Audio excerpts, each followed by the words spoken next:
পবিত্র মাহে রমজানের শুভেচ্ছা সবাইকে। মাহে রমজান উপলক্ষে আজকে কোনো কথা বলবো না, জাস্ট আমার নবীর ভাষণগুলা, বিদায় হজের ভাষণগুলা শুনবো। অনুরোধ করছি সবাই ভিডিওটা ফুল ওয়াচ করে যাবেন, একটা করে লাইক দিবেন আর সাবস্ক্রাইব করতে ভুলবেন না। আর এই ভাষণটা আজকে দিবে হচ্ছে আমার বড় ভাই।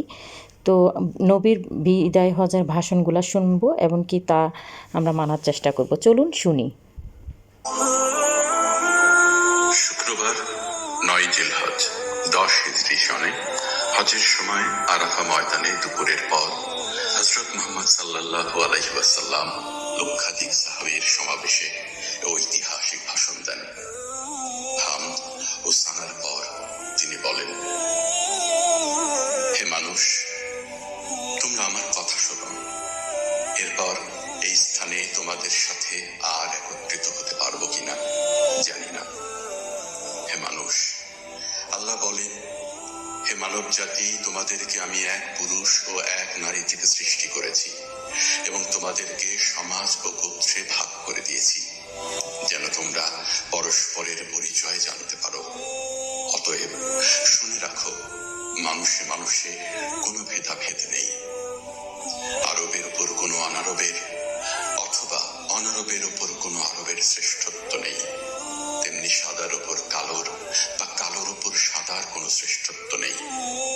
তোমাদের মধ্যে সেই ব্যক্তি আল্লাহর কাছে সবচেয়ে বেশি সম্মান ও মর্যাদার অধিকারী যে আল্লাহকে ভালোবাসে।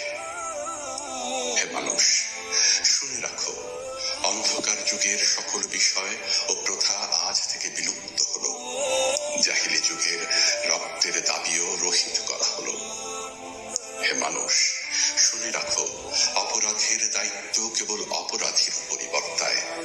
পিতা তার পুত্রের জন্যে আর পুত্র তার পিতার অপরাধের জন্য দায়ী নয়। হে মানুষ, তোমাদের রক্ত, তোমাদের সম্মান, তোমাদের সম্পদ পরস্পরের জন্য চিরস্থায়ীভাবে হারাম অর্থাৎ পবিত্র ও নিরাপদ করা হলো। যেমন আজকের এই মাস, এই শহর সকলের জন্য পবিত্র ও নিরাপদ। হে মানুষ, তোমরা ঈর্ষা ও হিংসা বিদ্বেষ থেকে দূরে থাকবে। ঈর্ষা ও হিংসা মানুষের সকল সদ্গুণকে ধ্বংস করে। হে মানুষ, নারীদের সম্পর্কে আমি তোমাদের সতর্ক করে দিচ্ছি, তাদের সাথে নিষ্ঠুর আচরণ করো না।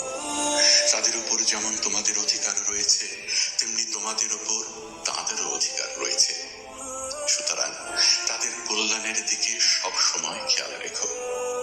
হে মানুষ, অধীনস্থদের সম্পর্কে সতর্ক হও।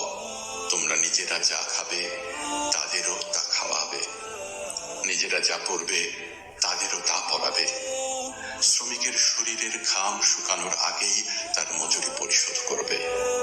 হে মানুষ, বিশ্বাসী সেই ব্যক্তি যার হাত ও মুখ থেকে অন্যের সম্মান, ধন ও প্রাণ নিরাপদ। সে নিজের জন্য যা পছন্দ করে অন্যের জন্য তাই পছন্দ করে। হে মানুষ, বিশ্বাসীরা পরস্পরের ভাই। সাবধান, তোমরা একজন আরেকজনকে হত্যা করার মতো কুফরি কাজে লিপ্ত হয়েও না। হে মানুষ, শুনে রাখো, আজ হতে বংশগত শ্রেষ্ঠত্ব বা কৌলীন প্রথা বিলুপ্ত করা হলো।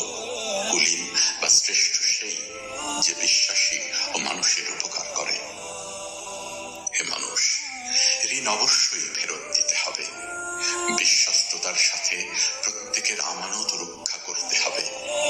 কারো সম্পত্তি সে যদি স্বেচ্ছায় না দেয় তবে তা অপর কারো জন্য হালাল নয়। তোমরা কেউ দুর্বলের উপর অবিচার করো না। হে মানুষ, জ্ঞানীর কলমের কালি শহীদের রক্তের চেয়েও মূল্যবান। জ্ঞান অর্জন প্রত্যেক নরনারীর জন্য ফরজ, কারণ জ্ঞান মানুষকে সঠিক পথ দেখায়। জ্ঞান অর্জনের জন্য প্রয়োজনে তোমরা চিনে যাও। হে মানুষ, তোমরা তোমাদের প্রভুর ইবাদত করবে, নামাজ কায়েম করবে, যাকাত আদায় করবে, রোজা রাখবে, হজ করবে আর সংঘবদ্ধভাবে নেতাকে অনুসরণ করবে। তাহলে তোমরা জান্নাতে দাখিল হতে পারবে। হে মানুষ, শুনে রাখো, একজন কুষ্টি কথাকার ব্যক্তিও যদি তোমাদের নেতা মনোনীত হয় যতদিন পর্যন্ত সে আল্লাহর কিতাব অনুসারে তোমাদের পরিচালিত করবে, ততদিন পর্যন্ত তার আনুগত্য করা তোমাদের অবশ্য কর্তব্য। হে মানুষ, শুনে রাখো, আমার পর আর কোনো নবী নেই। হে মানুষ, আমি তোমাদের কাছে দুটি আলোকবর্তিকা রেখে যাচ্ছি। যতদিন তোমরা এ দুটো অনুসরণ করবে, ততদিন তোমরা সত্য পথে থাকবে। এর একটি হলো আল্লাহর কিতাব, দ্বিতীয়টি হলো আমার জীবন দৃষ্টান্ত। হে মানুষ, তোমরা কখনোই ধর্ম নিয়ে বাড়াবাড়ি করো না, কারণ অতীতে বহু জাতি ধর্ম নিয়ে বাড়াবাড়ির কারণে ধ্বংস হয়ে গেছে। হে মানুষ, প্রত্যেককেই শেষ বিচারের দিনে সকল কাজের হিসাব দিতে হবে, অতএব সাবধান হও। হে মানুষ, তোমরা যারা এখানে হাজির আছো, আমার এই বাণীকে সবার কাছে পৌঁছে দিও। এরপর তিনি জনতার উদ্দেশ্যে জিজ্ঞাসা করলেন, হে মানুষ, আমি কি তোমাদের কাছে আল্লাহর বাণী পৌঁছে দিয়েছি? সকলে সমস্যার জবাব দিল, হ্যাঁ। এরপর নবীজি সাল্লাল্লাহু আলাইহি ওয়াসাল্লাম বললেন,